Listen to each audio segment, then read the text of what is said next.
Oh, hello, Scott. How you doing? Good. Doing well. For those that haven't come across you yet, tell our listeners who you are and why are we talking today?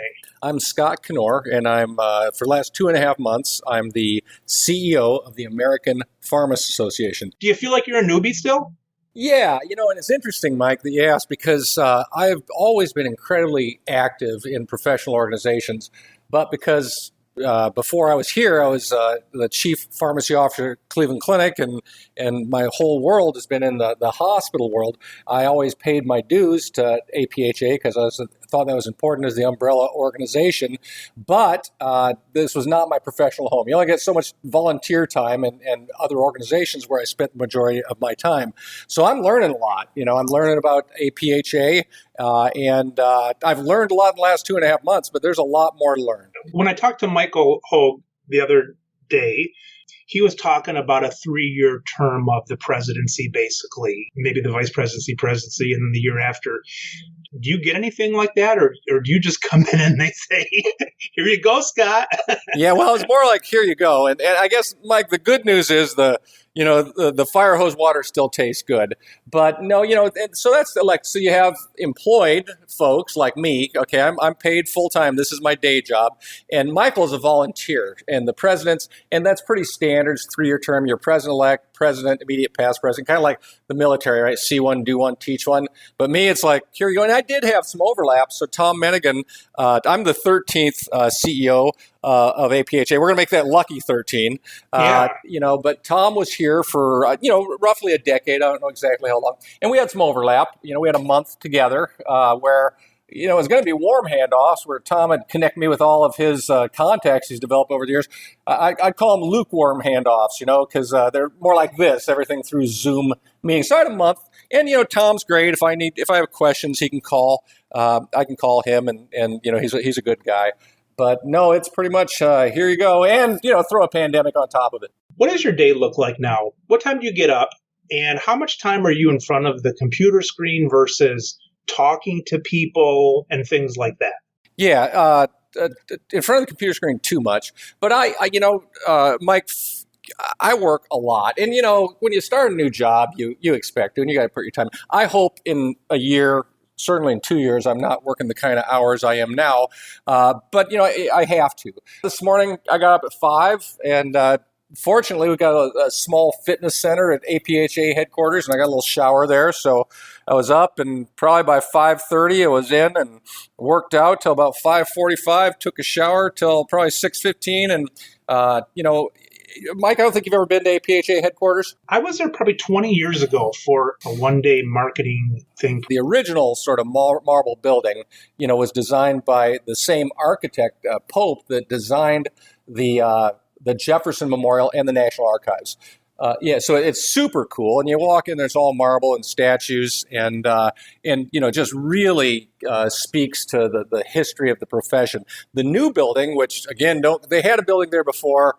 It got torn down. They built a new one. John Gans, who was 3 CEOs ago, got that built, which you can imagine is the only privately owned building on the National Mall. And the red tape he had to go through to get it built. But it's, so you got the dichotomy there. You got the old building, which is fantastic. And then you got the new building, which is pretty modern. And, it's very open and natural light. But I tell you what, I'm the luckiest guy in the world from my view. So from my office, and we have a big patio. It's because there's a setback. The building's actually 6 stories, but there was a rule that you couldn't see the 6th story. So the 5 stories are there. Then my floor is set back, so you can't see it from the street. But because of that, we got a ginormous patio, and we actually rent it out for weddings, and we rent it out to the Chamber of Commerce for the 4th of July for the fireworks. But I've got this beautiful patio, and I swear to God, I look directly at the Lincoln Memorial straight out. I turn my head left, and I look at the Washington Monument, and I can see the Capitol. So every day, unless it's raining, and I haven't had a winter here yet, I go out, I have a cup of coffee for 5 minutes, and I just appreciate, the incredible opportunity I've got to do good. And I'm going to leverage this platform to my last breath and do absolutely everything I can advance pharmacy. And, Mike, when I start thinking I'm having a bad day or I feel sorry for myself because I started a new job during COVID, I look at the Lincoln Memorial and I'm like, you know what? Lincoln had a Civil War. That was a lot worse. I look over there at the Washington Monument. I'm like, okay, independence, war for independence. And, it's not a good thing to have a pandemic, but it could be a lot worse. It really puts things in perspective. So I appreciate that of you every day. Joe, Janella, the CFO, and I go, we have our cup of coffee, we get energized, and we hit it hard. I'm going to cut the day down. I'm sure there's more than this. Let's say that you have three options. You've got computer, you've got individual meeting, and then you've got meetings with more than one person.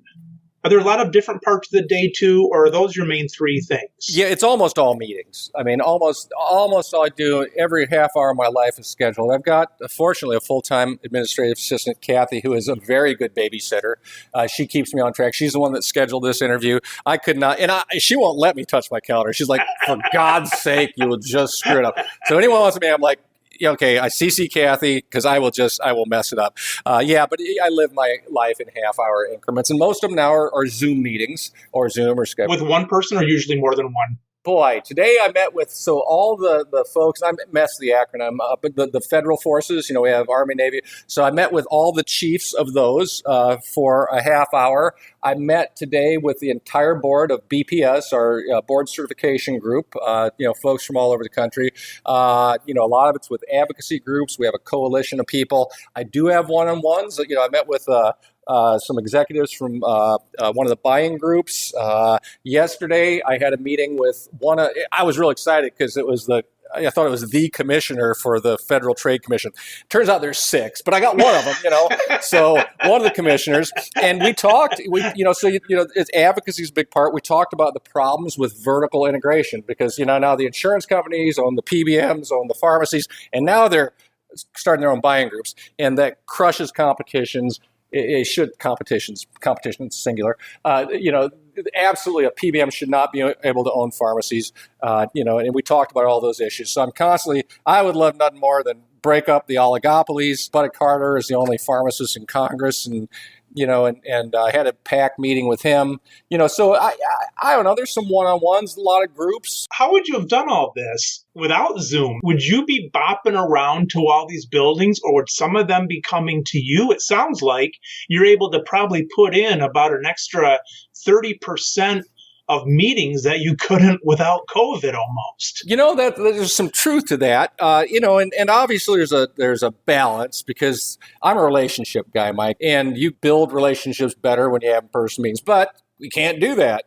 So it just takes it longer to do. But, I tell you the one thing, I've really been able to focus on the job. I would have been, not only that, Mike, the travel would have been crazy, okay, because there are a lot of meetings. And right now, I'm new, so I'm really trying to get meetings. I mean, I would have had, I don't know how many meetings, out-of-town travel. And for instance, all the states, have state meetings. Yeah. I've already given the keynote, which is great. They're interested in what I have to say. Right away, I did tri-state. It was Washington and Montana. They did it together. And then I did Tennessee with Micah Cost. And then I've got on deck, not in this order, I got Iowa, Oregon, Minnesota, and they have a combined meeting for Missouri and Illinois. I got a talk I'm giving in Abu Dhabi. It'll be broadcast in Abu Dhabi. I'm not giving it in Abu Dhabi. So, there's a tremendous amount of meetings. And I've recorded countless podcasts, with our students. I've done webinars. So it's the communications part of it is absolutely huge. And I hate to say no. We got an audience that is interested in what APHA is doing. Right. I'm going to try real hard to take advantage of that. So thank you for what we're doing today. You have a bunch of stuff at night. Like at 7 p.m., they're going to have this function. Are they meeting still, or are they like awards, banquet stuff or whatever? Usually, absolutely. Now, tonight, it's 7:26, and we started at 7, and we'll go to 8:30, and I had another recording I did yesterday. I swear to God, I can't remember what I had for breakfast this morning, Mike. But, it was an interview with one of our past student national presidents, and interviewed me to go in Pharmacy Today and online about leadership for students. So there's almost never a week when there's not something in the evenings. At least I'm not getting fat, because a lot of times it'd usually be meals, so I'm cutting down on calories there. Would they have something almost every night? I don't know about it. Some weeks there'd be something every night, but usually I'd say there's probably something at least once a week, where you got to do something. Mike, it's kind of funny because the same thing happened at Cleveland Clinic. I talk a lot about leadership. I mentor a lot of people, and invariably now, millennials, one of the first things they always want to ask is about work-life balance. Yeah. And I tell them, well, I prefer to call it work-life integration, because I called it balance. You say, "Oh my God, this guy has no balance." But I'm sure I have a couple friends who aren't pharmacists. Not many, but I got relationships around the world, very close. So my job, I was the chief pharmacy officer at Cleveland Clinic for 9 years. That's my identity. My life revolved around that. Fortunately, those friendships transfer. I am the CEO of APhA. I cannot separate myself from that, and I don't want to. I mean, it's who I am. If you enjoy it, you don't want to. Yeah. You were the head of the Cleveland Clinic. You're going to be talking to hundreds of thousands of people this year, talking to classes and schools and this kind of stuff. Yep. How many people heard your voice back at the Cleveland Clinic? Well, that's an interesting question. You meant this, but for listeners, I'm sure they understand. I was the head of pharmacy at the Cleveland Clinic. I wasn't the head of Cleveland Clinic. Oh, gotcha. So, I would like to be. I would have made a lot more money, Yes. But, so this is interesting, Mike. I wasn't looking for a job. I wasn't looking for a job when the clinic called. I wasn't looking for a job when APhA called. But one of the things I enjoyed most, and I think, I think I did better than most, is I leverage, Cleveland Clinic, they're internationally recognized, and they have U.S. News and World Reports. The worst we were ever is number 4. We were number 2 a couple years. They just got the ratings a month ago, and they're number 2. I think Mayo is number 1.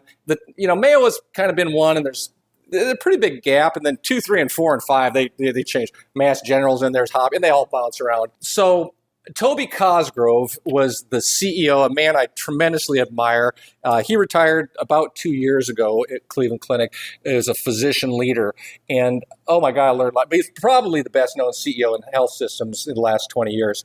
And Toby, he was in the media all the time because everyone, again, people want to know what the Cleveland Clinic thought. And you couldn't turn on a Sunday talk show without him talking about it. The one time I turned on Toby Cosgrove's talking about Ebola. I'm like, did we have any Ebola cases? Like, no. I'm like, but he's still talking about Ebola. About it. Yeah. So Toby used to call me because someone would want to talk about drug prices. So he'd call me, I'd prep him. And then at some point, it's just like, just Scott, take it. I got too much going on. So Toby let me, and most people can't. I mean, it takes an act of God to speak for your organization. Yeah. So I was given that. I mean, not a right, but that, I don't know what the right word is, that privilege, knowing that if I overstep my bounds, it would be taken away. And Mike, it's kind of an interesting story. Egregious drug prices have been around for a while. And the first real example that got a lot of media attention before Pharma Bro with Daraprim and 5,000% increase. Yeah, right. Nitroprusside and isoproterenol, 2 drugs that were generic. They've been around literally as long as dirt. I mean, they've been, 100 years these things have been around.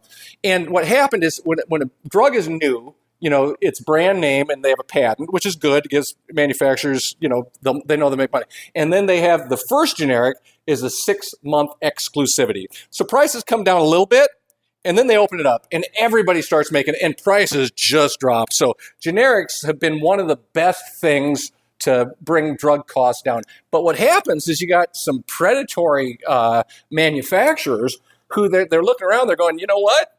There's only one company making this. So while it's technically anyone can make it, no one's got idle manufacturing capacity, right? They're making everything. So they'd have to stop making something, get an ANDA, go through, spend money and time and ramp up. It would take a couple years to make it. So they're basically say we have a monopoly temporarily. So they would buy that drug and jack the price up. And here it was, I don't know, I think, don't quote me, I'm not real good at quotes, but directionally I'm accurate, like 800%. And so I got a call from Ed Silverman, who was at the Wall Street Journal at the time. And, it used to be media relations. They'd want, I got Frank on the call here to make sure I don't say something stupid. Usually he'd be in the office so he could step on my toe, but he's just virtually. So it used to be communications that sit on that. But then I earned, again, the privilege to talk. And he called, he said, Scott, have you seen prices increase in these hospitals? And Cleveland Clinic for the last 26 years, 27 maybe, has been the number one heart hospital in the U.S. News and World Report. So it was in their cardiac drugs. So we had, the main hospital is 1,300 and some beds, a big hospital, number one heart hospital. So we used probably more than any other hospital. And again, don't quote me. I said, Ed, I did the math, and Jeff Rosner, my purchasing guy, got me all the number. He was my peripheral brain. And we said something like, Ed, if we use the exact same amount of nitroprusside and isoproterenol this year as we did last year, it would cost us, one hospital, granted a big hospital, $6.5 million. Multiply that, by all the hospitals, and oh my God, and those guys they were good writers. They were actually runners-up for a Pulitzer Prize in explanatory writing. Yeah, wow. So it was a really good, and it got a lot of traction. And so, Mike, when I talk about leadership to students and all, I talk about some universal truths, and my residents they give me a hard time. They call them Scottisms. But two of those are have a bias for yes, because before me and all my other CPO, chief pharmacy officer buddies, we were bitching to each other. It's like, can you believe that? We're getting screwed. We felt helpless. We couldn't do anything. Reporter calls. I'm like, ooh, do I want to talk to him? My communications person said, do you want to talk to him? I'm like, yeah, let's get the story out.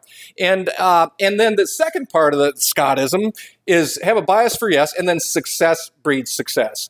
So after that, oh my God, reporters saw us in the Wall Street Journal, Washington Post, New York Times, every major periodical. And now my friend Erin Fox, who, if you've never talked to at University of Utah, is a genius. She's the best in the world at drug shortages. She was quoted in there too. We didn't know each other were since when we came the tag team. So when you asked about my reach, I actually had with Erin and myself, and maybe Antonio Chacha at the Ohio Pharmacists Association, because the data, he gets, and now he's more of a drug price expert by far than I am.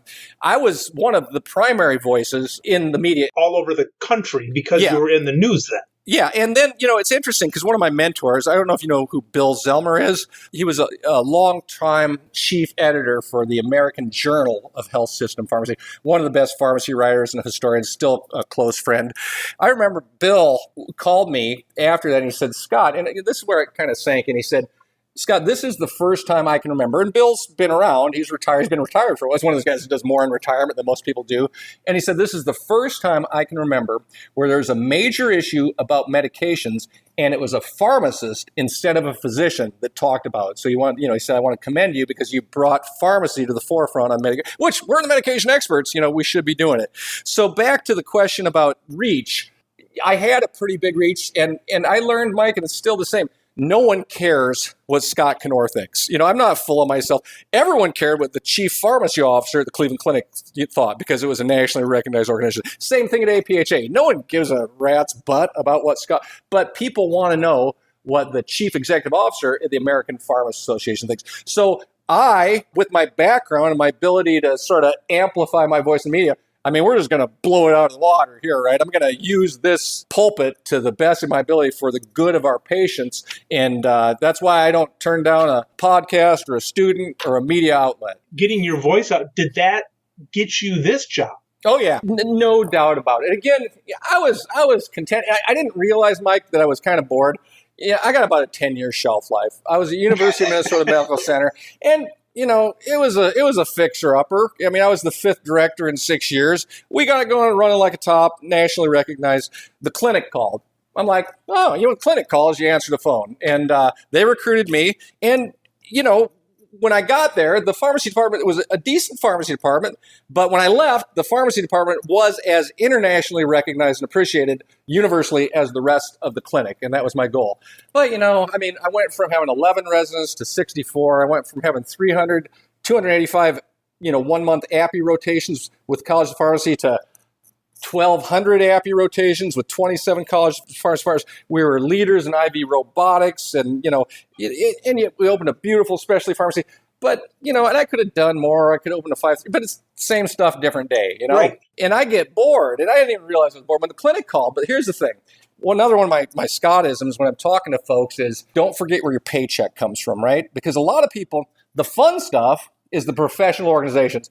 getting beaten down by the man and having budgets and having to try to cut your FTEs every year, that sucks. That's the thing that kills pharmacy chiefs more than anything, because it's just you build it and they try to take it away. With that, I tell people, don't forget where your paycheck comes from, because it's great to be in the media. It's great to be giving talks all over. It's great I got invited to the National Academies of Science to talk about drug shortages, and that's cool. But you know what? If patients didn't get their medications safely and effectively in the clinic, I'd lose my job.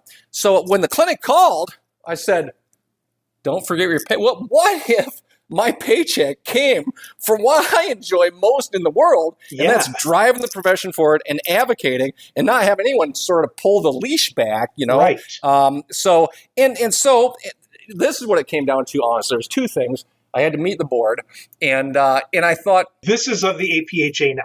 Yes, now they're recruiting me. And it starts a recruiter calls, just gauge your interest. I'm like, well, I'm not looking, but I hadn't thought about that, but we'll talk. And and they're like, oh, damn, and so they had, it was a top secret search committee, who's who of important people but they intentionally didn't want to know who that was. But, I got there, I'm like, damn, these are some heavy hitters. And then you get past them, and then it's the board of directors. Okay. And so the board of directors hired me. And when I met them, every organization needs some change. If everything was going perfect with APHA and pharmacy, don't hire me, right? Because I'm not going to polish the windows, and that's not me. It's blow it up and fix it. I mean, if you want a major overhaul, drive change, push hard, I'm your guy.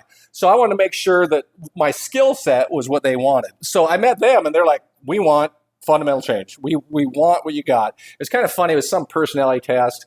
You go online and take it. I'm very honest with that stuff. I'm like, if they got to know what they're getting, right? Because they're my bosses if they don't like it. But it's funny because Brad Tice, who was the president, then Michael's the president now, he showed me when I first went to APHA headquarters the scale. So here's the chart of, my strengths, and there's a line. And he said, and here's what we told, because the board all took it, what they wanted. I swear to God, you could have put that line, that graph right over top of it. I mean, it was exactly, but it just happened to be, I'm what they needed. You're the right person at the right time. At the right time for the job, right? I would not be the right person at other times. So is the board going to be, because I'm going to mix stuff up. I'm going to change things. And I don't want a board that's like, oh, that's too much. So meeting them, that's what they want. The other thing, I swear to God, this sounds corny, Mike, but I said, where can I do the most good?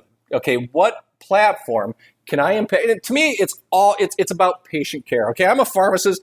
My lens, my getting that done is through pharmacy and pharmacy technicians. So because I was doing, I think, a lot of good for society and for patients and advancing practice and, expanding pharmacists all over the place in different countries. But I thought, you know what? After I met that board, I said, there's no doubt that if I am full-time on for driving the profession, I can do more here than anywhere else in the world. I'm like, sign me up. And then I'm like, oh, you guys are going to actually pay me to do this? How cool is that? All right, Scott. So talking about leashes, I was attracted to your message right away when I saw something on social media, and I said, this doesn't sound like what I've maybe been used to for the last 20 years. Now, granted, we needed a stronger voice, and that's why things have changed, and that's why they hired you and so on. But I was attracted to that. I said, oh, this is good. And it was something where it just didn't sound like something that a president would say in terms of... Is that when I challenged Larry Merlot to a cage match? Merlot's CVS. CVS, making $28.5 million, yeah. I think it was that when... I don't remember if it was that scenario, but it was something where you were going after him. Scott, that's why you and I are talking tonight, because I'm like, whoa, I got to talk to this guy. But here's the question. You got Frank over there who's got this leash on you still. Yeah. How far can you go with this stuff? What could you say on social that would be too far that would get your hand slapped? Well, that's a great question. And Frank is, I tease Frank. Frank's my we like to tease Frank. Yeah, and Frank reports to me. So Frank, doesn't really, I like to exaggerate for effect. But I have 15 bosses, right? I have the board of directors that hires me can also fire me. So I have to make sure I'm in line with what they're thinking. What kind of people are those made up of? Oh, my God, they're good. I've really come to appreciate them. A lot of them because of the nature here. We got some entrepreneurs, so Brad's done startups, pharmacogenomics companies, kind of like and also like the Uber of MTM. Sandra Leal, works down in Arizona for Symphonia RX. So we got entrepreneurs. Teresa Toll is a pharmacy owner. Randy McDonough is a pharmacy owner. Alex Varkey is a health system executive in Houston. Probably the most like me from my former role. Michael is a dean and a former pharmacy owner. But I tell you, wow, smart people. They run for that position? They do. It's elected, and it's a process. You got to be involved. You got to run some committees. Then you got to be on the board or the speaker's on the board, and then you do a good job and you run for president. Michael, I swear to God, was born at APhA. I mean, he's got a love for it. It's amazing. I talked to him today at a meeting, and he's like, I don't even know who it was. Oh, yeah, I knew. I was a college roommate with. I mean, my God, who don't you know? He knows everybody. But they're good, and they want change, and they're supported. Now, you got a board. Anytime you got a boss, you never want your boss to be blindsided, right? So I got 15 of them. I work primarily through my current president, but I have a call every couple of weeks with all the presidential officers, and I have broader meetings with the board. The treasurer is important, because of the money, and Greg's a great guy. But it's relationships, Mike. It's just like with your significant other, your kids, or anyone. You just it's just relationships. And I had, interestingly enough, I had some mentors, and I called around, and I'm like, talking about a job. Now I'm going to do whatever the heck I want, but I want people's advice. And one of them, a great guy who's been my mentor, especially whenever I looked at jobs, he told me, Scott, if it was him, I would not take that. And he'd done the health system thing. He'd been in industry, actually run some PBMs, big ones, and a smart guy. But he said, I would not want to report to a board, because, lots of people get sideways with their board. And I thought about that because I really value his opinion. And he had great points. I'm glad I thought about it. But I'm like, it's a relationship. It's all relationships, just like anything else. I had a couple of them that got a little worked out when after that, I got a little worked up on Twitter, and I had something like Larry Lucifer Merlot, and, and I think I'm like, well, should I have said Beelzebub? Maybe that would have been. Did you physically type this in with your own thumb, or did Kathy? Kathy would not have let me type Larry Lucifer. So you physically tapped this in and hit the send button. Oh, I totally. Yeah. I mean, my God, the guy is crushing competition, and so in retrospect, I mean, it's fun to be passionate and pushing the envelope, but you dilute your message if you're calling people names, right? So so I'm out there. There are probably limits to what I should do. I haven't quite found them yet. That's good to hear. I'm going to test them because God knows it's fun to push. Here's the deal. Einstein's definition of insanity. You know what that is, Mike? You do the same thing over expecting different results. Right? That's what we've been doing in pharmacy. We don't have provider status. We're not getting paid. So the board's like, you know what? We used to be pretty nice folks around here. It's like Minnesota nice, and where'd that get us, right? Where did that get us? So, and the AMA, I took on the AMA publicly because we find out from our representatives in the PAC meeting that they're lobbying against provider status for COVID. For God's sakes, we're in a pandemic. Pharmacists, 90% of the population lives within 5 miles of pharmacy. Put us in, pay us, because we can't go broke. We're not looking to make a bunch of money. Pay us to do COVID testing and then immunizations. Let us kick COVID's butt for you. And the AMA's behind the scenes lobbying against it. So I'm like, calling them out. I'm like, guys, how can physicians say we should not? So guess what? Now, I don't know if it's because of me. I like to think so. Probably not.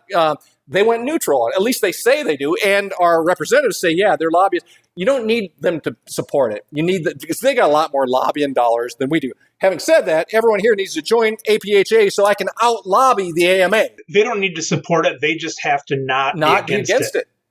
So I'll give you an example where I learned. Everything I've learned is from being in Ohio with Antonio Chacha. I've seen states can do stuff. So OSMA, which is the Ohio, I don't know, the same thing, the local AMA version. You live in Ohio. Well, I've got a house in Ohio. But now you're living in Washington. I got an apartment here in D.C. My daughters, remind me where we're at, because I'll lose my train of thought. So let me come back to where we're talking about. I have a house in Medina, which is just south of Cleveland. My daughter is going to, in a week, start her junior year at Ohio State. My son is in his last year of pharmacy school at Neomed in Ohio. And yeah, so my wife's there. And, I get home, she'll come out here but this is this is a full-time plus job, so for now, and again, I don't want to be working this kind of hours, but till my daughter gets out, I'll probably, plus I like toys, Mike, and I have a special garage outside for the extra toys, and there's nowhere to put them here, in Virginia. I'd have to go pretty far out to get a pole barn, Yeah. All right, Scott. So back in Ohio, so that's where you've got some real mentors. Yeah, and I saw what they could do. So back to the OSMA. So I don't know. I wrote an article with Antonio and some other people on how to pass a good collaborative practice. I'm a writer. I didn't even know it, but remind me to come back to writing. Remind me, because that's a good story too. All right. But so OSMA was adamantly opposing this expansion. It was collaborative practice. It's just that we could do things. It used to be we had a collaborative practice law, but it was very restrictive. You're the patient, I'm the pharmacist, and Frank's the doctor. Okay.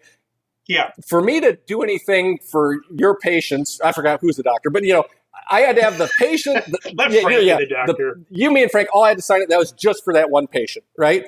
So we wanted to open it up. We want to say, you know what?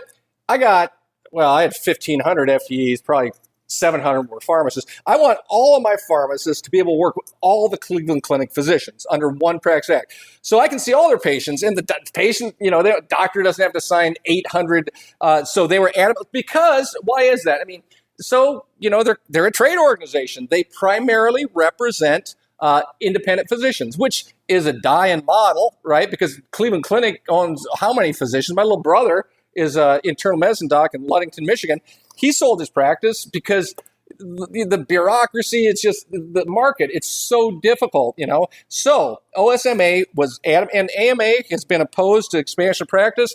They don't want all the executive orders for states where they say nurses can do this during COVID, PAs can do this. They're like, okay, when COVID's over, we need to go back to the way we were. It's very territorial. But the thing is, Mike, rein me back in, because I'm going off on a tangent. No, you're perfect. There are not and will not. There was a study, and I'll get the numbers wrong, but between 40 and 140,000 primary care physicians we're going to be short by the year 2030. Absolutely. So even if they wanted, to take care of they can't. They can't. And it's interdisciplinary. Oh, my God, I love our physicians. At the Cleveland Clinic, we work together in interdisciplinary camp. The physician is the quarterback, and they need a dietitian and a PA, a nurse practitioner, and they need a pharmacist. So the way of thinking is a small group, but a very influential lobbying group. So OSMA was opposed to it. So what did I do? I got the Cleveland Clinic. Every year, there's a bunch of state laws. So in Ohio, they're up. And you got to say where we're going to put our resources. Toby Cosgrove, again, my superhero CEO physician, said, I convinced him. I gave him a PowerPoint, the advantage of the pharmacist. I said, we'll be able to improve quality, lower overall costs. He said, yes, this is the number one, I don't know what year it was, 4 or 5 years ago, number one lobbyist. So we put a lobbyist almost full time on it. And when we found out that OSMA was, being a barrier, what did I do?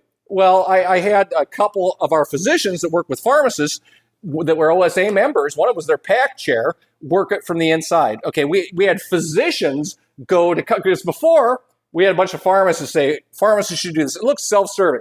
When physicians go and say pharmacists should do it. So we leveraged our physician champions, right, to say, this is bass backwards. You can't be, we have to do interdisciplinary team care. That's where patients are better served. And OSMA went neutral. Boom, we passed it. All they had to do is go neutral. They didn't have to just have to go neutral. Just have to go neutral. Because they got so much lobbying dollars, right? With their lobbyists, high dollar, K Street, all that. And we got good lobbyists, but Alicia Carey, she's outgunned. There's all kinds of them. So again, everyone listening to this needs to join and contribute to our PAC so we can, work with our legislators. And yeah, we're a nonprofit, but I come from the nonprofit hospital world where we like to say no margin, no mission, right? We've got to make money so we can invest in advocacy, in practice and all that. You were talking about the relationships with your other leaders and so on. How much did your psychology degree at Creighton help you, or did you go into that at first because you had this desire to affect people or the desire to know how people work? Yeah, no, that's a great question. And I'm totally playing mind games with you right now, Mike. Just kidding. That's a long story. I don't know how much time we got. But so interesting. Okay, I'll give you a little bit of my story. I'll try to abbreviate it because most people knew they wanted to be pharmacists when they were like 6 years old, or at least when they're in high school. I didn't. Honestly, I'll be honest. I still don't know what I want to do when I grow up. If I grow up, God only knows. So I fell into this, and it was that bias for yes, success breeds success. But I was at Creighton. I wanted to be an Army officer. Okay, Army officer. I was an ROTC, and I'd earned a scholarship. I hadn't signed the paperwork for it yet, and I wanted to be a general somewhere. I thought that would be super cool. And my fiance at the time, my wife now, she got a full ride scholarship from the military. She didn't want to be an Army officer full time. She wanted to do that, weekend a month, 2 weeks a year kind of reserve thing. So we figured I'd go active duty, she'd be reserves, and we'd do all that. Actually, ROTC that's a side gig, which is important. But first of all, I was pre-med. Okay, my dad was a truck driver. My mom was a stay-at-home mom. She went after we all went. She was went and got her nursing degree, and they were super supportive. My dad paid a lot of money at Creighton University for 4 boys, but they weren't real good at guiding me. You know what I mean? Because they didn't. Now my son who goes to pharmacy school, I'm like, what do I do, Dad? Do this and this and this. He's like, okay, and he does it. So I didn't know what I wanted to do, and I took second semester organic chemistry. And it was kind of funny because me and 2 of my best friends, that's back when they actually had chalkboards instead of dry erase and stuff. They got all the scores up there, 90s and stuff. There's 3 scores are like a 43, a 42, and a 38. We're like, I wonder who those idiots are. It was me and Clark and Jeff. That first test, we had the bottom 3 scores. We all walked down together and dropped it. You couldn't do it online then. We dropped, and I'm like, screw that. I can't do chemistry. I don't want to do that. And I was interested in the psychology of work behavior, so it wasn't straight psychology. I got a psychology well-rounded degree, but I was interested in, the Hawthorne effect, right? I mean, a factory, just because they know you're studying productivity, they turn the lights up, productivity increases. They turn the lights down, just because so how to manage people and all that. So I toyed with getting a PhD in industrial organizational psychology, but I didn't. So I had a glorious job. Great mentor, serial entrepreneur, Mark Reaver, still a close friend of mine. He owned restaurants, and I lived, I went to Omaha, farm school, Nebraska. Valentino's is a local pizza place started in Lincoln, Nebraska. And he had a Valentino's pizza place. I had to do something for a year till my fiance graduated. So in Nebraska City, population 7,000, the home of Arbor Day and the famous Applejack Festival. I managed a pizza place for a year. So I've done tough jobs. I mean, I think I made like $18,000 a year in 1989 running a pizza place. But then my wife got active duty. So I'm like, well, crap, what do we do? I'm like, well, we don't have any kids, let's put in for Europe. So we put in for Germany. And it was like a 3-year vacation. We traveled all over, but I didn't speak any German. Right. So I'm like, what am I going to do? And I don't know if you have any military, every military base has their own supermarket and like a little, and it's not a Walmart, BX or a PX, depending on Army or Air Force base. And they sold China. Millennials don't know what China is. You're the demographic. You probably registered for China when you wedding, right? Your wife did. Yeah. And fine, but super expensive, hand painted, and British China. And we had individual China shops on U.S. military bases. And I got a job. Through, again, relationships, a buddy I'd known since kindergarten. His wife worked, I was a military dependent. That's a little emasculating. I had to know my wife's social security number I wasn't a human. I was like, but that's okay. I mean, but I got a job managing the warehouse, which basically was glorified. I took big boxes of China. I put them in little boxes, put UPS labels, and sent them all over Germany, Italy, Belgium, Greece. But I got a field promotion. In the military, you're in battle. I wasn't in battle. I've never been in the military. I tried to. They kicked me out because my lungs. But the colonel gets shot. Guess what? You're the colonel, right? So it's a field promotion. So after the first Gulf War, no one could leave during the Gulf War, right? Because everyone's locked down in their bases, and their husbands, mostly their husbands, it could be their wives, everyone that worked there, except for the gal who was the CFO, she was Swiss, married to a German guy. She was there full time. Everyone else was officers, military wives. And so I was one of the military spouses, and all their husbands got sent home. So I'm like in charge, so I'm 23 years old, and I'm running, it sounded like a lot of money. I think we had $20 million in sales in 1990. I had a $1.2 billion drug budget, Cleveland Clinic, but it sounded like a lot of money at the time. So I'm 23, and I'm in charge of 32 shops. I'm traveling all over. It was so funny, And I had a cell phone. I had a big cord in my car. I guess it was a cell phone, and I thought it was so cool. The one year, Mike, we had a good year of sales. We flew all of the managers to Paris, and we had a management meeting. And I'm in Paris. I'm 23. I got to call London, and Frankfurt. I'm like, oh, I'm so damn cool, So it was a great experience. So then the thing was, they started the glasnost perestroika. A lot of our younger audience doesn't know what that was, but the fall of the Soviet Union, the military presence we had in Europe was ridiculous. It's still pretty big. But the last thing I was doing was they were closing military bases. I was closing China shops. I needed to change careers. Wedgwood, they sold Wedgwood here, but they don't have individual stores. I could have been a sales rep to department stores or something. That doesn't sound very sexy. So my little brother was a pharmacist. He got his bachelor's at Creighton. He's a physician now. And he came over to see me 4 times in 3 years. I'm like, that ain't bad. Maybe I should be a pharmacist. I got a lot of the prerequisites out of the way.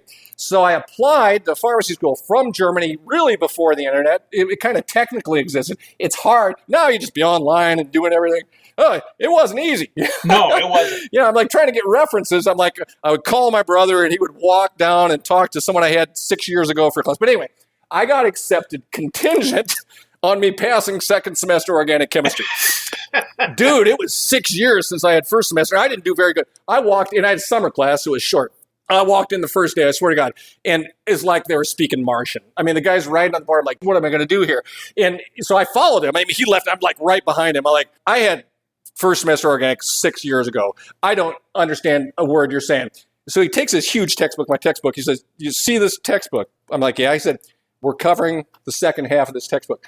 I strongly recommend that you familiarize yourself with the first half. Oh, my gosh. So, dude, I was in the library for 12 hours a day teaching myself Organic Chemistry 1. Wow. That first test, I got a C. I was never so happy to get a C on a test. I love getting to be in the class, I went to bed.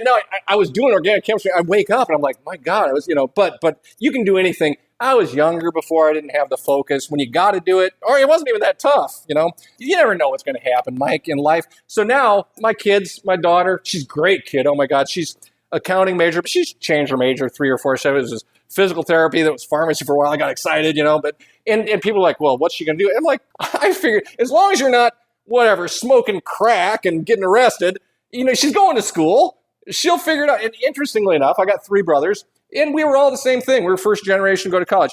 My older brother, he got a started going to law school at Creighton. Hated it. Super smart guy. Way smarter than I. Just hated it. So he quit. He got a marketing degree. He went back to engineering school. He's successful. My youngest brother drank a lot of beer in college. He's one of these super smart people who didn't apply himself. Yeah. And he graduated and he passed, and I think he got a poli-sci degree. It's like my psych degree, What are you going to do with that? It is actually helpful. But then he took the LSAT, that's the law school test. He scored in the 95th percentile and went to Georgetown for law school. He joined the Army just to go to the Defense Language Institute and learn Russian, But he's extremely successful. It used to be when I was at the clinic, we had the Cavs suite, so I had brothers. I'm texting, I'm watching LeBron from the suite. I'd send pictures, once in a while I get courtside. And then he's like, oh yeah, baseball. I was like, oh yeah, I'm in the Pohlads. The Pohlads are the owners of the Twins. I'm in the Pohlads box. And then he's down he's on the 50-yard line, not like the seats, Yeah. And then my little brother Zane, he worked at Walgreens for a chain. Walgreens, that's where the story is. So remember that. And he was frustrated, like a lot of our chain pharmacists are. The Ellen Gabler article, chaos in chain pharmacies. Right. And he went back to medical school, and he's an internal medicine physician.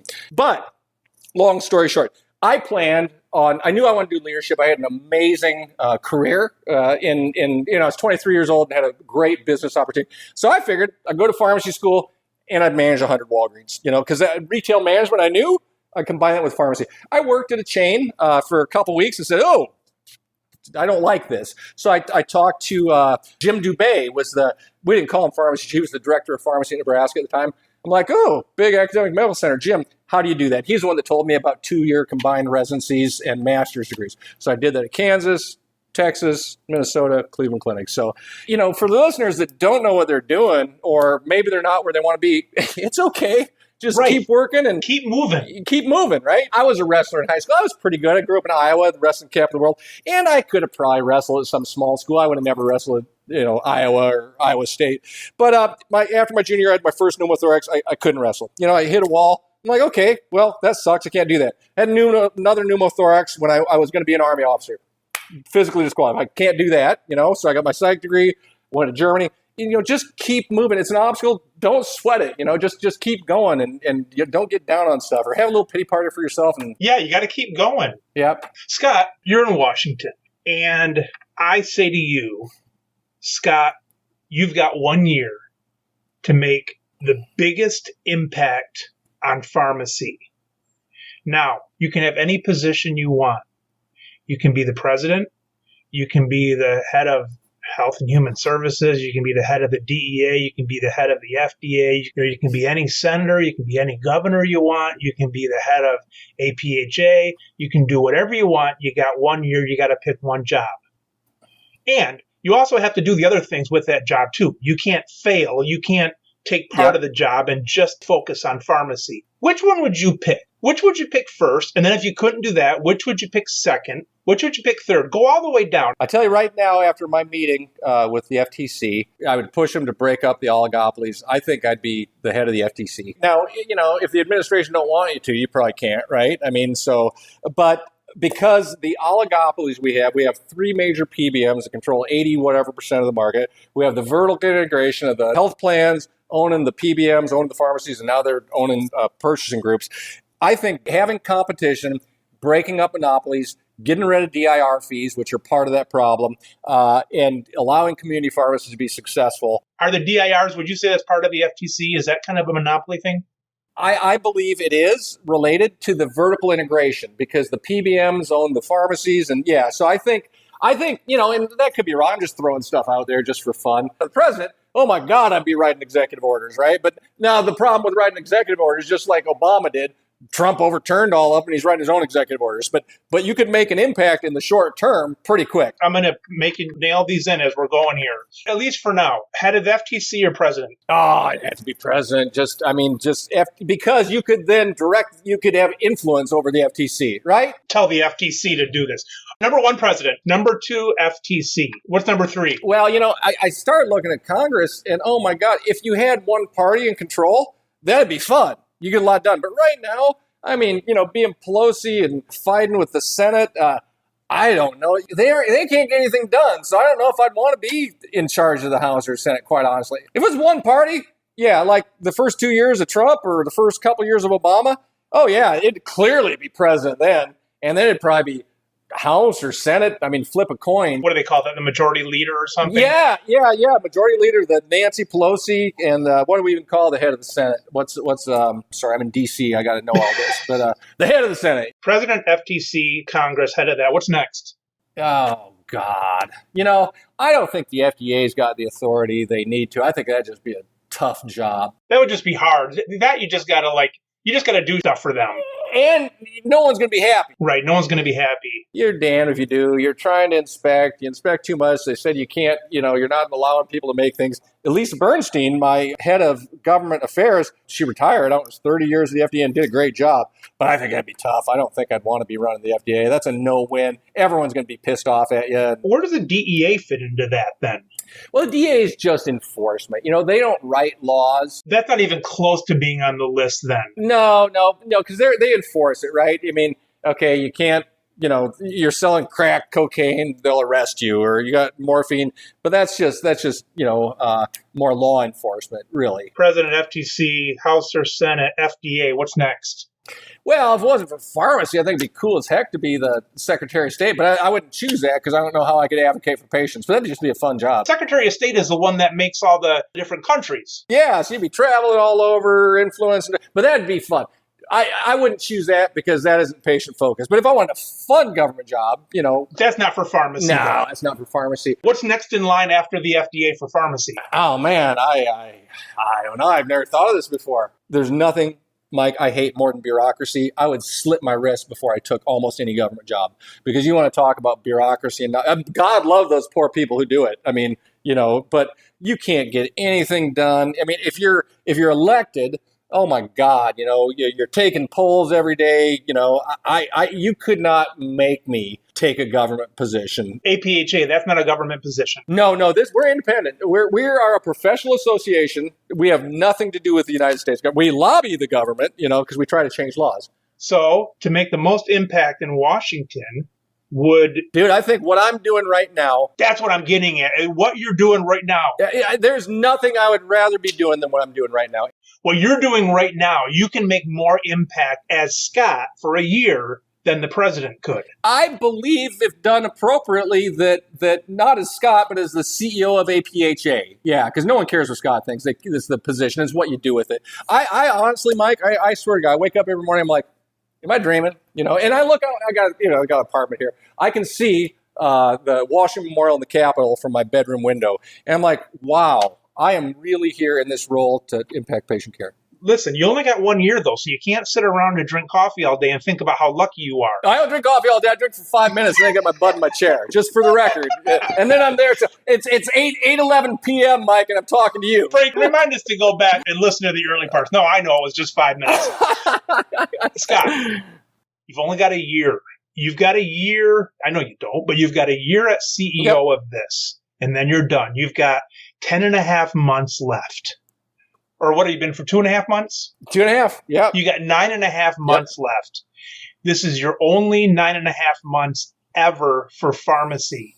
If you only had these 9 months left and you did not have to answer to the board then come 10 months from now because you're already out. Yep. And you didn't have to answer to anybody because you're already out. And so maybe you get a little bit looser lipped on the social media and maybe you ruffle a few more feathers. So what would you do in the 9.5 months to make Scott's biggest impact in the best job for pharmacy in the world? Okay, now for the record, I know that you've listened to me and followed me on social media. So, I ruffle some feathers and I don't have a lot of filters. That's why I don't really drink because I got very few inhibitions when I'm sober, Mike. I probably need to keep the couple I've got, so. Wait, you said really drink. You didn't say drink, you said really drink. That's a pretty loose interpretation.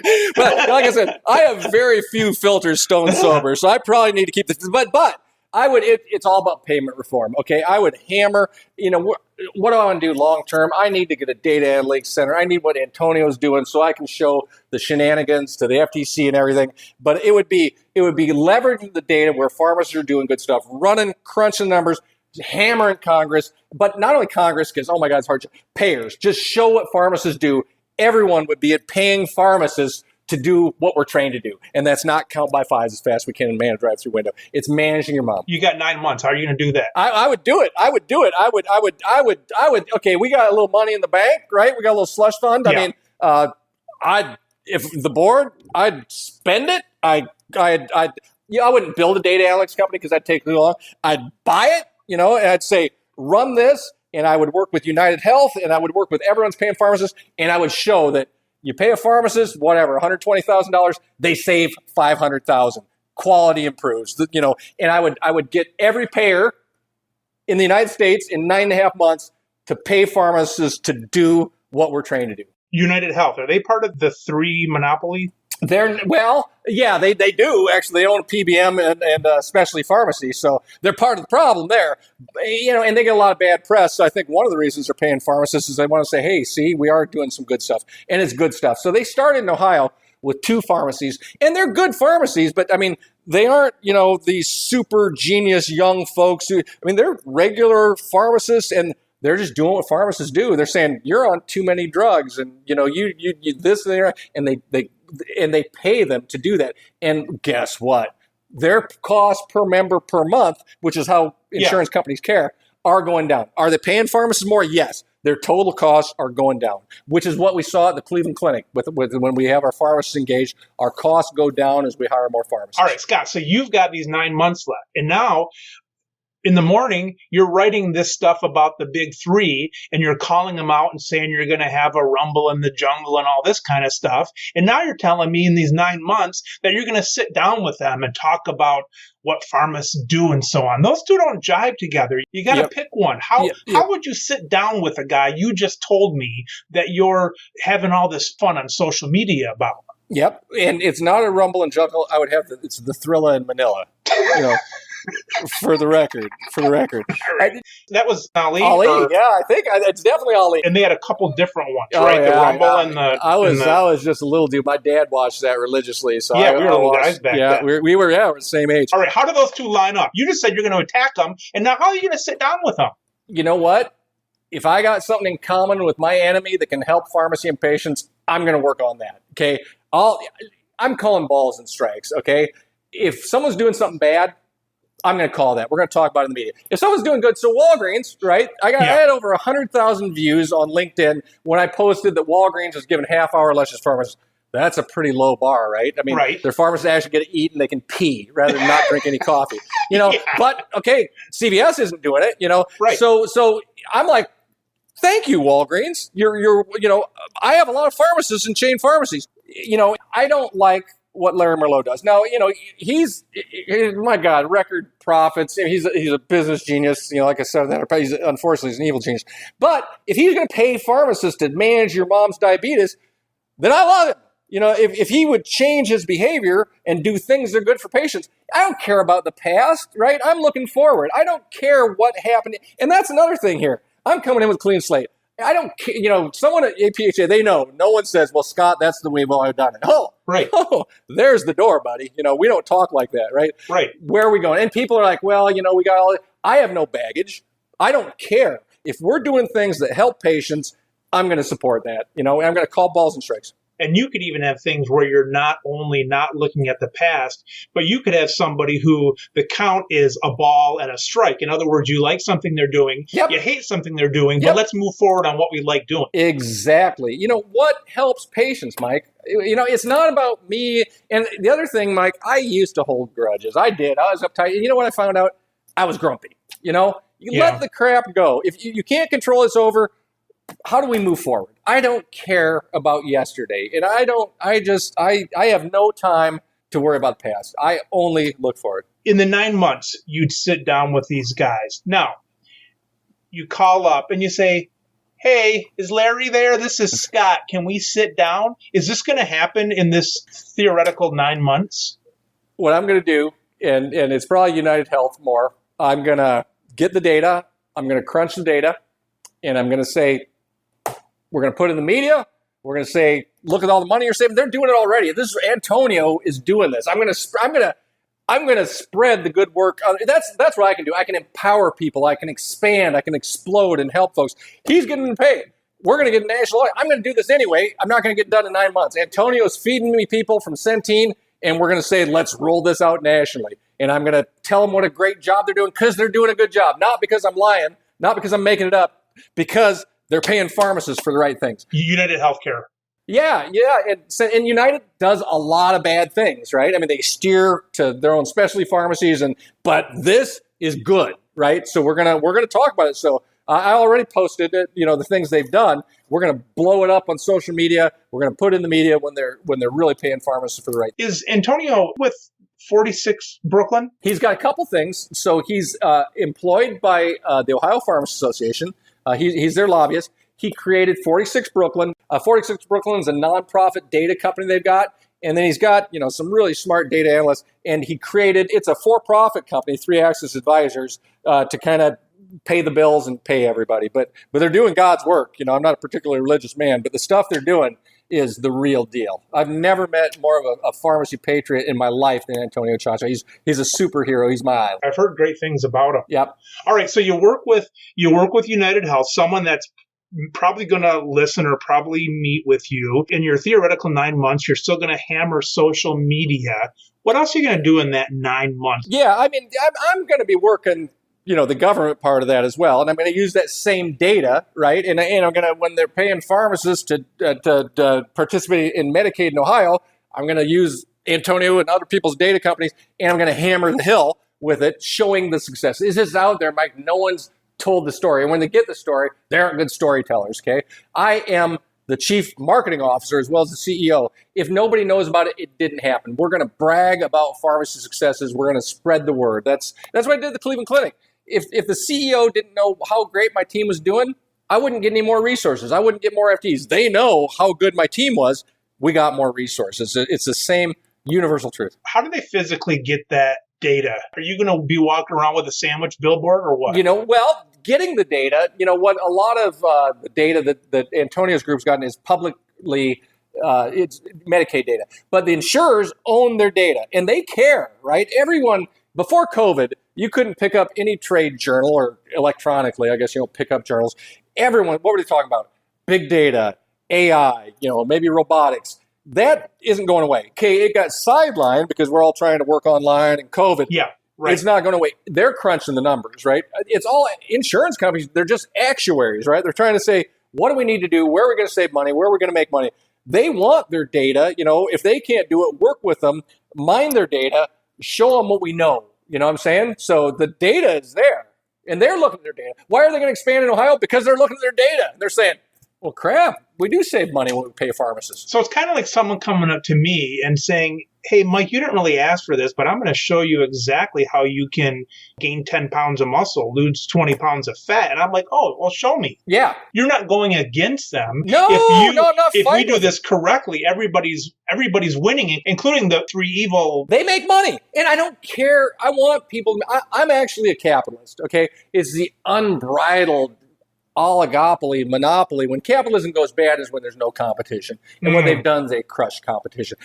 Prices go down when people have to compete, right? Prices go up when you eliminate competition. So, no. And PBMs should make money. They shouldn't make the hundreds of billions of dollars and suck it out of the healthcare without providing any value. People don't have insurance, but Larry and his group are, making huge millions of dollars, and shareholders. I mean, I don't directly own any stock. I probably own it because I have S&P index fund, and that's got all kinds of stuff, So I guess it benefits me, but I don't actually buy CVS stocks. You know what I mean? Scott, what other, either by name or by category, what other monopolies are there in pharmacy that you would break up if you were the head of the FTC? I think really the only things I've got are the vertically integrated, oligopolies. Yep. And they're the big three. The break up the PBMs, break it up horizontally. Right? You can only get so big because the PBMs all buy each other. Now, there's some little ones. There's three of them that own it all. Yeah. And then break it up vertically. And that's where the insurance company owns the PBM. Don't let them. You cannot have them integrate the whole supply chain because they just screw the public and the taxpayers. Take away these 9 months. Now you've got as long as you want to, assuming you keep the board happy. How long realistically can you, and I know, the answer is like, well, every day we can make big success, but how long do some of these things take?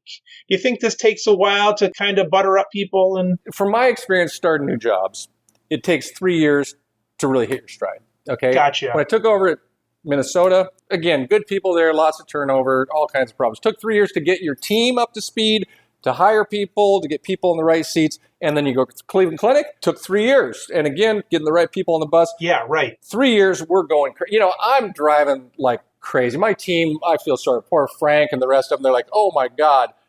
There's no downtime. You know what I mean? The pace, they've always worked hard, but we've taken it to a new level. But I just hired a chief of staff. We got the right people in the right spots, and we're doing crazy good stuff now. But, in 3 years, we're going to be just hammering. And I got a shelf life, Mike. I'm a 10-year guy. I'm going to do everything I can. And after that, it just starts to be the same thing over and over. They need some fresh blood. They're like, Knoer, I never want to be the guy who's resting on his laurels, right? So I was 10 years at Minnesota. I was 9 years at Cleveland Clinic. I got 3 years of building, 7 years of just kicking butt. We're going to be kicking butt in these 3 years, but we're really going to be kicking butt for 7 years. In 10 years, you're 64. Yep. Is that the last of your 10 years, or are you going to have another 10-year run in some other position or industry? I never say never. And like people ask me when I was at Cleveland Clinic, what are you going to do? And I'm like, I don't know. At the right thing, it'll find me. It's like if the right thing is going to come up, and I got at the Cleveland Clinic, I said that. I said, I honestly believe for what I did, I had the best job, CPO at major internationally respected place, driving practice. I loved it. I said, if I do something that's going to, because I worked at the Cleveland Clinic and some opportunity that I hadn't even thought about is going to come up, and that's what happened. So I couldn't even. Now, I don't know. I'm not geared to retirement. I'm really not. And I like to, some days like, I'll just fish. I could fish for like 3 days and I'd go nuts. Oh, I see that fish behind you. Is that one of yours? Oh, yeah. He's bigger than he looks, but that's a sailfish. So, Dang. When we had a hospital in Florida, I'm not stupid, right? I went there in January or February from Ohio, and I take this is a big darn fish. On the picture, I don't think it looks that big. What do they call that? I want to call it like a swordfish or a marlin. That's a sailfish. I got a tarpon. And I got a 270-pound swordfish, but that's a different story. Dang. But I was going somewhere, and you got me all sidetracked. I'm easy to sidetrack. Well, we were talking about not retiring in case something comes up. Oh, yeah. Yeah, so I think more what I'll do is I have a couple pharmacy heroes. One of them is David Zills, and he's the health system. He was a resident at the University of Wisconsin, and then he wound up being the director, and that's before chief pharmacist. He retired there. He's 80. And he does more for pharmacy. He mentors students and residents than he ever did. And I loved it when he said this, Mike. I'll never forget it. He said that him and Sarah White, who's another retired person in the hospital world who's done a lot, he said, Sarah, and they do this visiting leader thing. They'll come and they'll talk to all your residents and try to inspire them and stuff. And he said, Sarah and I were talking one time, and we agreed, we said we aspire to inspire until we expire. That's good. I think that's what I want to do. And it may not be in a paid role. It may be volunteer. It may be something, but I just can't shut it off, Mike. It's probably a problem. When did that kick in for you to inspire? Your years at Cleveland, or had you always from the start kind of wanted to kind of get people going? So have you ever taken Strength Finders, Mike? No. Common Leadership. It's a book. It's put up by Gallup, who does and they said that, a lot of times people try to minimize their weaknesses, and I've had to do that because otherwise my weaknesses kill me. But this one say you take a personality, back to the psychology, you take a valid test, and I don't know how many strengths. I'll say 30. I made that number up. There's 30, and everybody probably has a little bit of everything, but you got some primary strengths, right? Yeah. And your top 5 is what really drive you. And they're like, maximize your strengths. I tell you, one of mine is significance, right? Yeah.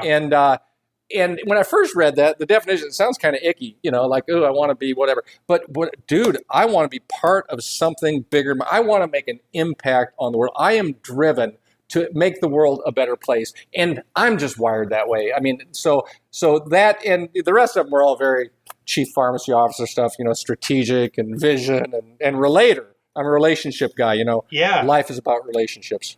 Scott, give our listeners a message. We've got a pharmacist who's maybe driving to work in the morning or someone coming home in the evening. What do you want to leave the pharmacists with? A lot of pharmacists have felt that they aren't represented by the national organizations, right? Independent pharmacists, they still got DIR fees. There's 5,000 less of them than there were 10 years ago. Chain pharmacists, Ellen Gabler, who called me Sunday when I was at Walmart, because she's doing some stuff. I can't talk about what, but we're here for you. And I tell you what, after that podcast heard around the world, I've had people join and said, "Oh my God, I didn't think that APhA cared about me as a chain pharmacist, independent pharmacist." I got a guy in Florida who sent me a really nice email. Said, "I haven't been an APhA member for 20 years. I heard your podcast. I joined. We got like 3 membership tiers, whatever our engaged member, and I wrote a $500 check to your PAC." I can't do it alone, Mike, okay? No margin, no mission. I can't lobby. I can't put people in practice unless we make money. The money makes the world go around. Yeah. I'm not trying to make money for myself. The organization has to take in more revenue than it has expenses so that we can invest. So if you're not part of APhA, you're part of the problem. A lot of people are like, oh, APhA doesn't do it. We actually do a lot. I'm just now letting everybody know what we're doing, and we're aggressively doing it a lot faster and harder. Right. So my message to that community pharmacist, I think that community pharmacist already heard the message, and they probably joined. But if not, you're part of the problem. Join up, fight the fight with us. We can't do it alone. You can't do it alone. I can't do it alone. Let's join forces. Yeah. And so with that, you talked about the 1 year, all that. So I told my team when I got here, I said, guys, flip a coin. Either I'm going to be run out of here in 6 months, or we are going to be successful beyond your wildest dreams. The jury's still out how that's going to go, Mike, but I'm having fun no matter what. Well, Scott, it's been an absolute pleasure having you here. Thank you for your time. Thank you for all you're doing, and let's get this done. Thank you, brother, and thanks for what you do. All right. Thanks, Scott.